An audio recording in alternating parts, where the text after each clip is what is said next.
За моей спиной находится один из самых красивых городов Германии – Гамбург. Изначально я должен был прилететь сюда на самолете из Ташкента с пересадкой в Мюнхене, но обстоятельства поменялись, и я приехал сюда на поезде. Обо всем этом подробно расскажу в этом видео.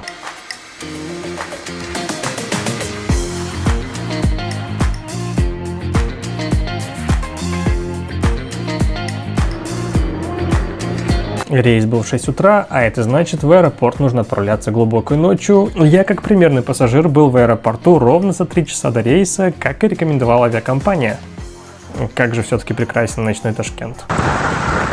Проезжали мимо заново воссозданного аэропорта Ташкент-Восточный, кстати, официальное название Ташкент-Хумо. На данный момент он работает только для бизнес-авиации. Как я уже говорил, авиакомпания, а я лечу сегодня узбекскими авиалиниями, настоятельно рекомендовала быть в аэропорту за 3 часа до вылета. И как оказалось, не зря. Людей было очень много. Онлайн-регистрация именно на этот рейс была недоступна из-за виза-чек. Да и летел я с большим багажом, поэтому в любом случае мне пришлось бы стоять в очереди, которая еще и двигалась очень медленно. Мне понадобился час, чтобы получить заветный посадочный талон. На паспортный контроль и обязательный досмотр у меня ушло куда меньше времени, суммарно около 10 минут. Паспортный контроль прошел через автоматические ворота без каких-либо очередей. В чистой зоне аэропорта Ташкента с моего последнего вылета произошли некоторые изменения. Например, практически уже завершили монтаж больших панорамных окон с видом на перрон. Теперь наблюдать за самолетами в ожидании вылета будет гораздо комфортнее. Более подробно международный терминал аэропорта Ташкента я показывал вот в этом видео, ссылку оставлю в описании.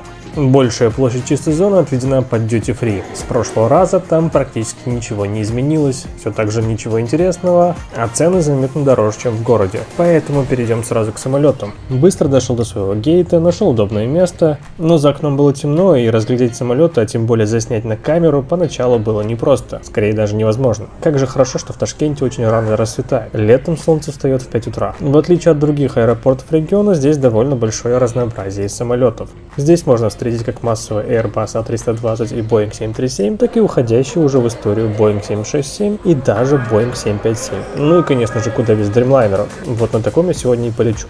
Глядя в окно, становится понятно, что жизнь в аэропорту не останавливается ни на миг. Буквально каждую минуту здесь что-то происходит. Из Ташкента в Мюнхен самолеты летают 2 раза в неделю на Airbus A320. И на самом деле я должен был полететь на 2 дня раньше, но мой рейс отменили, и авиакомпания перенесла мой билет на воскресенье, а воздушное судно заменили на Boeing 787 Dreamliner, который вмещает заметно больше людей. Об этом авиакомпания сообщила через электронную почту за 1,5 месяца. Причина – топливный кризис из-за ситуации на Ближнем Востоке. Для тех, кто не в контексте, в апреле 2026 года резко подскочили цены на нефтепродукты, и авиакомпании по всему миру были вынуждены отменять свои рейсы в период с апреля по июнь.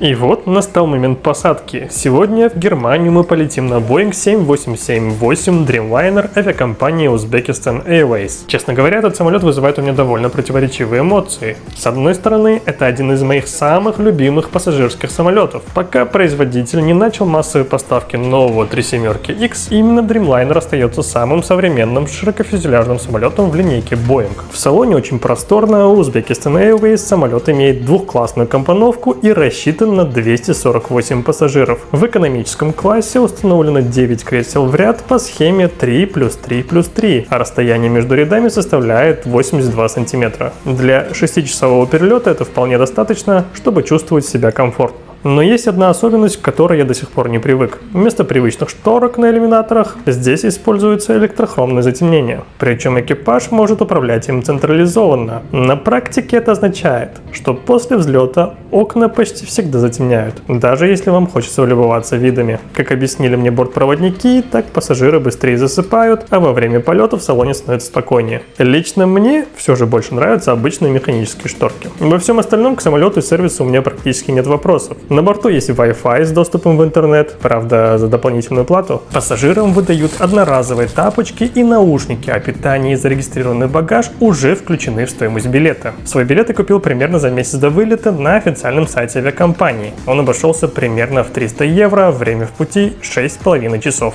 И, кстати, Uzbekistan Airways делает серьезную ставку именно на этот самолет. Сейчас во флоте 7 дримлайнеров, но уже заказано еще 22. Если планы будут реализованы, то к 30 году авиакомпания авиакомпания будет эксплуатировать уже 30 Boeing 787, что сделает его основой дальнемагистрального флота.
Есть вещи, которые мне никогда не надоедают, и одна из них — это взлет на большом самолете. В отличие от узкофюзеляжных лайнеров, таких как Boeing 737 или Airbus A320, Dreamliner набирает высоту очень плавно. Нет ощущения резкого рывка, самолет будто спокойно и уверенно отрывается от земли. Сегодня мы взлетели с полосы 8 левая, и если вам повезло с местом у окна, то сразу после взлета открываются красивые виды на восточную часть Ташкента. Хорошо виден второй аэропорт города, Ташкент-Восточный, который в последние годы получил новую жизнь после масштабной реконструкции. Чуть дальше можно разглядеть парк Новый Узбекистан, один из крупнейших парков страны, а рядом с ним находится современный Олимпийский стадион. Такие моменты я люблю больше всего. Пока самолет еще не поднялся выше облаков, есть несколько минут, чтобы в последний раз взглянуть на родной город с высоты и проводить его взглядом перед долгим перелетом в Германию.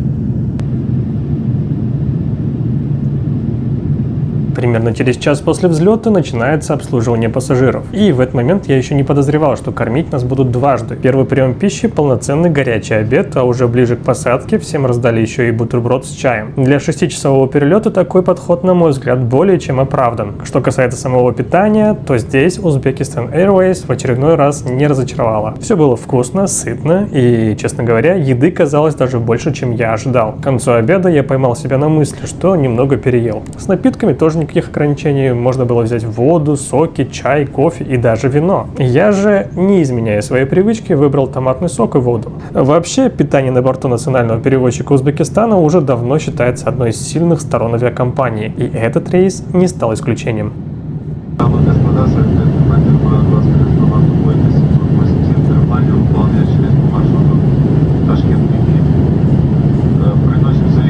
Задержку нашего рейса по включению загрузки аэропорта Ташкента.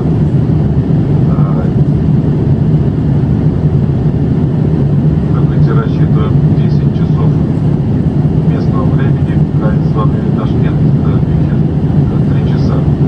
Несмотря на задержку по вылету, прибываем по расписанию.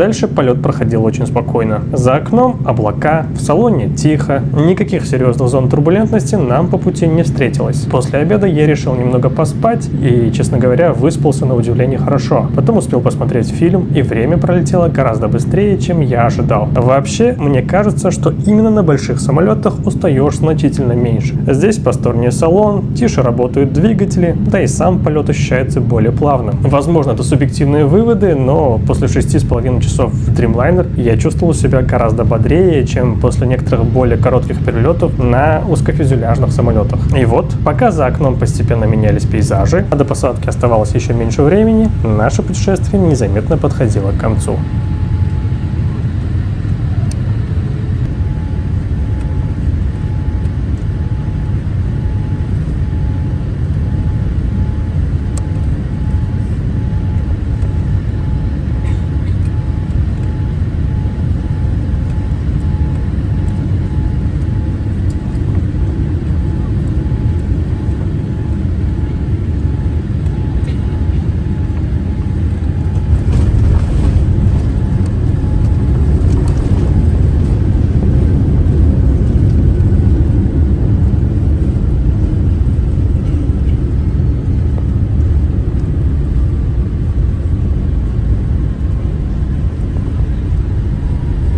Несмотря на довольно большую задержку перед вылетом, в Мюнхен мы прилетели даже на 10 минут раньше расписания. Скорее всего, по пути нам помог попутный ветер.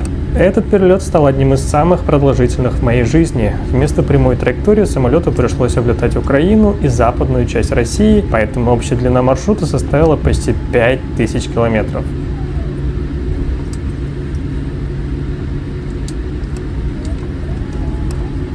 Дамы и господа, наш самолет произвел посадку в международном аэропорту города Мюнхен.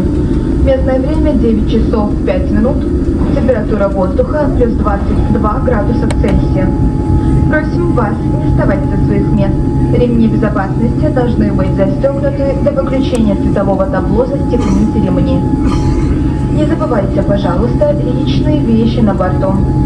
От имени командира Икрамова Шахзода и экипажа благодарю вас за то, что воспользовались услугами авиакомпании Узбекистан Airways. Благодарю вас за внимание. До свидания.